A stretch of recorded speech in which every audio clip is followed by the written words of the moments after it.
Hello, in this video I'm going to be showing you how to crochet a chain stitch, which is how you're going to start most of your crochet patterns.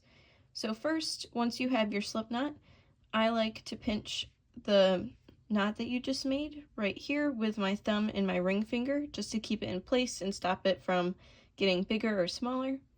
And then making sure that you're taking from what I like to call the working yarn, the yarn that's attached to the ball of yarn and not the string that is cut.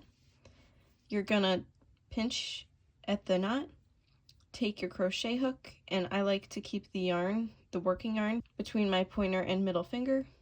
So you're going to take your crochet hook, rotate it behind the working string so that it makes this little loop over it, and then pull it through your slip knot, and that makes a chain. So you're going to go back and through, back and through until you have the desired amount of chains. Thanks for watching.